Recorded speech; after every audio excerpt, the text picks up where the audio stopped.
Praise the Lord दोस्तों, हम आपका स्वागत करते हैं आज की वचन में। और आज आपसे बात करना चाहता हूं कि हम में से बहुत से परिवार हैं जिन परिवारों के लोग कभी भी परमेश्वर के साथ में समय को स्पेंड नहीं करते हैं। इसीलिए उनके परिवारों में दुख है, बीमारियां हैं, परेशानियां हैं, समस्याएं हैं और उनको कोई हल नजर नहीं आता।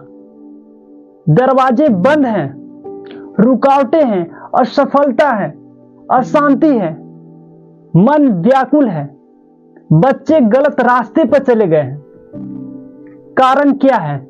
आखिर कारण क्या है? क्योंकि आपने अपने घर में, अपने परिवार में, आपके परिवार के लोग परमेश्वर के साथ में समय को व्यतीत नहीं करते हैं। क्योंकि जब आप परमेश्वर के साथ में समय को व्यतीत करते हैं तो परमेश्वर आपको गाइड करते हैं, परमेश्वर आपको सही दिशा निर्देश देते हैं। और जब परमेश्वर आपको सही दिशा निर्देश देते हैं तो आप गलत रास्ते से छूटकर सही रास्ते पर चलने लगते हैं। परमेश्वर आपको डेली गाइड करता है, डेली आपको सही रास्ता दिखाता है, आपसे बातचीत करता है। आपके अंदर जो कमियां हैं, आपके परिवार में जो कमियां हैं, उन कमियों को परमेश्वर आपको बताते हैं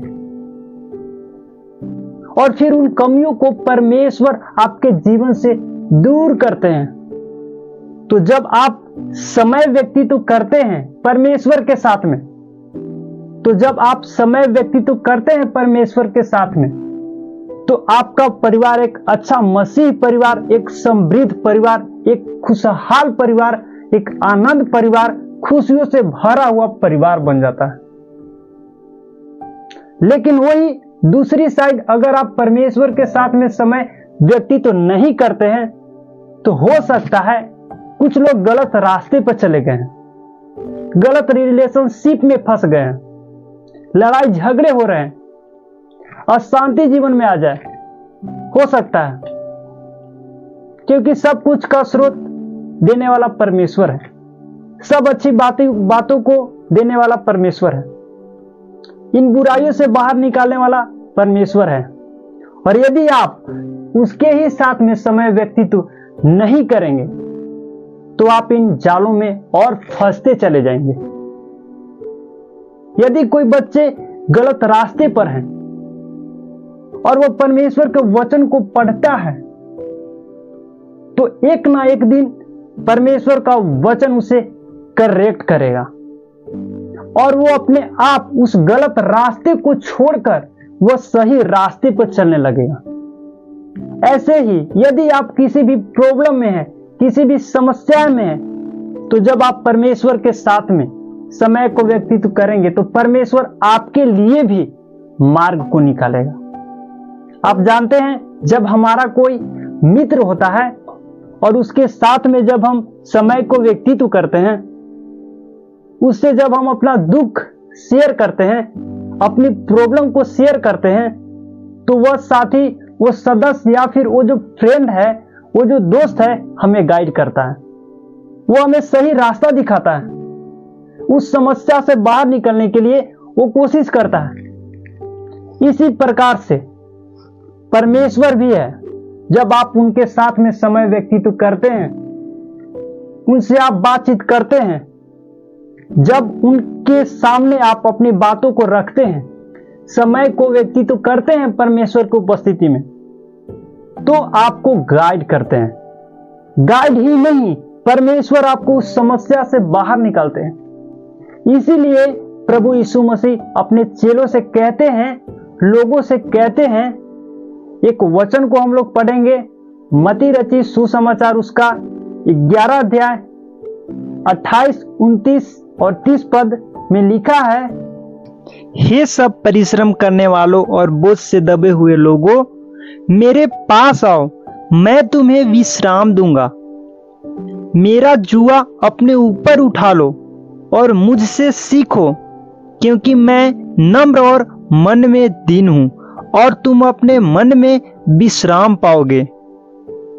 क्योंकि मेरा जुआ सहज और मेरा बोझ हल्का है।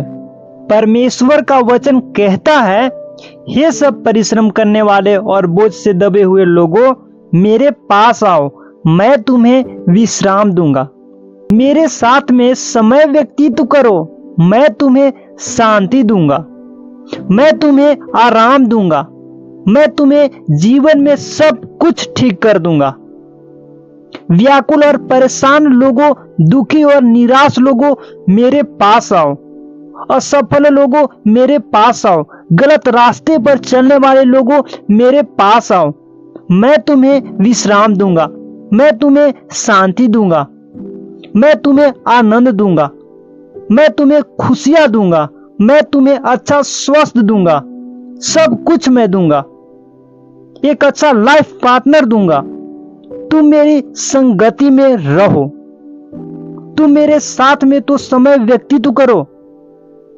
परमेश्वर का वचन आज आपको इनवाइट करता है कि मेरे साथ में समय व्यतीत कर। और जब तू मेरे साथ में समय व्यतीत करेगा तो मैं इन सब बातों से तुझे अपने आप बाहर निकाल दूंगा। मैं तुझे विश्राम दूंगा। आज क्यों लोग परेशान हैं? क्यों लोग इतने निराश हैं?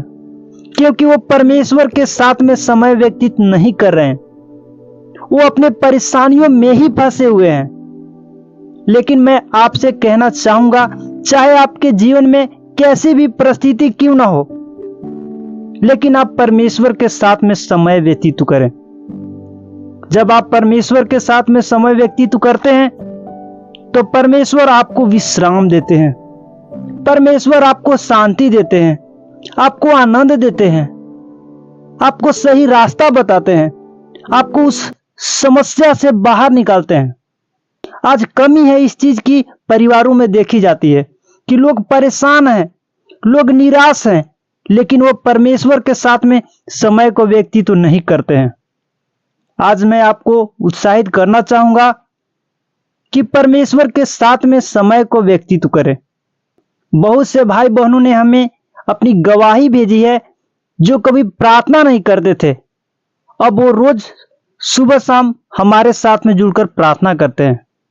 जो कभी वचन नहीं पढ़ते थे, आज वो रोज सुबह शाम उठकर हमारे साथ में वचन को पढ़ते हैं, सुनते हैं, सीखते हैं।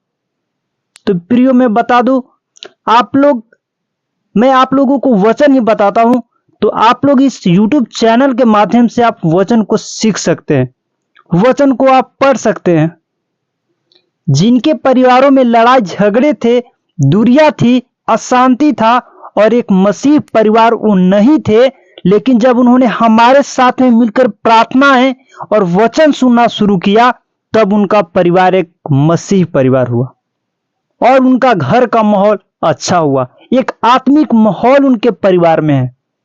आज मैं आपको उत्साहित करना चाहूंगा और आपको एक चैलेंज में आज देना चाहूंगा कि आप रोज परमेश्वर के साथ में समय व्यतीत करेंगे? क्या आप रोज परमेश्वर के साथ में समय व्यतीत करेंगे? यदि हां, तो आज से रोज सुबह उठकर अपना बाइबल पढ़ना शुरू करें और प्रार्थना करना शुरू करें। रोज सुबह उठकर परमेश्वर के समीप जाएं, उससे प्रार्थना करें, उसके वचनों को स्टडी करें। निश्चय परमेश्वर आपको विश्राम देगा, परमेश्वर आपको गाइड करेगा। क्यों? क्योंकि आप उसकी संगति में हैं, क्योंकि आप उसके साथ में समय व्यतीत कर रहे हैं। और जिसके साथ में आप समय व्यतीत करते हैं, वो आपके लिए सब कुछ करने के लिए तैयार है। सो मैं आशा करता हूं कि आप समझ गए होंगे। यदि आप इन समस्याओं से, पारिवारिक इन समस्याओं से आप बाहर निकलना चाहते हैं, तो परमेश्वर के साथ में समय व्यतीत करें। और जब आप परमेश्वर को समय देंगे, तो परमेश्वर की बातों को सुनेंगे, तो उसके वचनों को अध्ययन करेंगे, तो परमेश्वर आपको विश्राम देंगे, सही रास्ता देंगे, गाइड करेंगे आपके जीवन में, आपके लिए आपकी सहायता करेंगे, आपके लिए प्रबंध करेंगे। सब कुछ परमेश्वर कर सकते हैं। सो प्रभु आपको इस वचन के द्वारा बहुत ऐसे आशीष दे। आमीन।